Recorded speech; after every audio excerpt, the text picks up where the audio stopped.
The truth is, everyone cares about what other people think of them. I'm just as self conscious as you, and the guy that you think who doesn't give a fuck about anyone is just as self conscious as both of us.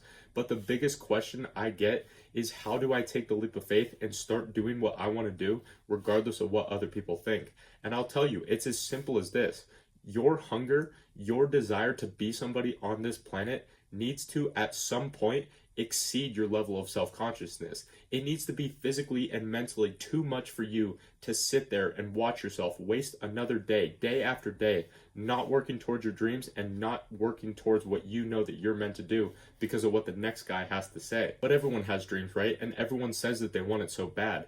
But they live in this little box of comfort, waiting for someone to save them and waiting for someone to drag them out of it.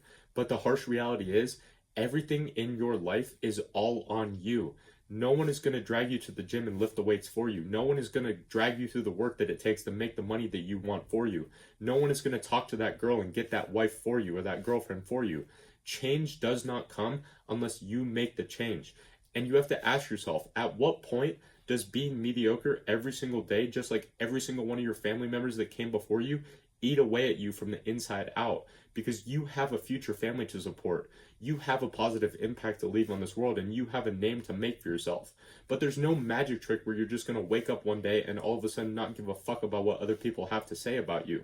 But you need your hunger to exceed your level of embarrassment that you think that you're going to experience doing what you actually want to do with your life. And once you just take the first step, once you take that leap of faith, your past actions will compound over time, and every step that you take will lead to more and more confidence.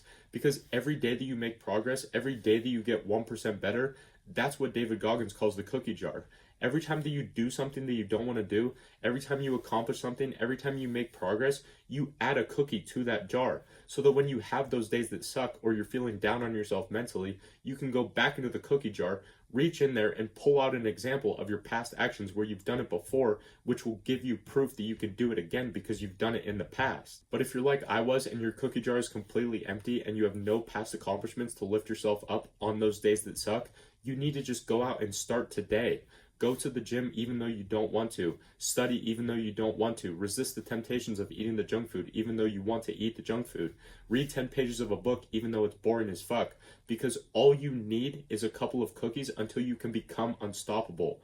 All you need is a couple of past actions where you've done something that you didn't want to do or not did something that you actually wanted to do, because that's all the proof that you need and all the confidence that you need to do it again and again and again, day after day after day, until you can become unstoppable and no one can tell you shit. And I'm telling you from firsthand experience that it is the best feeling ever. But don't forget, everyone else is just as self-conscious as you and I, because as soon as you start doing what you want to do and trying to make your dreams a reality, people will make fun of you and people will talk shit on you. That's just how it goes. But that's how you know that you're doing it right and you're on the right path, is when people start talking shit and making fun of you. Because everyone lives in their little fucking box of comfort, and when they see you getting out of your box, they're going to be like, what the fuck? He's out of his box. Why can't I get out of my box? And now you become a threat to them. Because when everyone's in their little box of average together, it's all sunshine and rainbows because everyone's comfortable. But when someone else is getting outside of the box and they see you doing what you want to do, it makes them even more self-conscious and even more insecure, because it reminds them of all the shit that they want to do that they're not doing and they're not taking action on because they're stuck inside of their little box of comfort. So at the very least, they think that since I can't get out of my own box of comfort, I'm just going to make fun of him and talk shit to him to try and get him back into his box of comfort. So when you take that leap of faith, just be prepared for that. That is all I'm saying. When people talk shit to you, think that is a good thing. When people make fun of you, I will say congratulations to you, because that means that you are on the right path and you are finally doing what you are meant to do on this planet. And do not let it get to you, and do not let it bring you back into your box of comfort.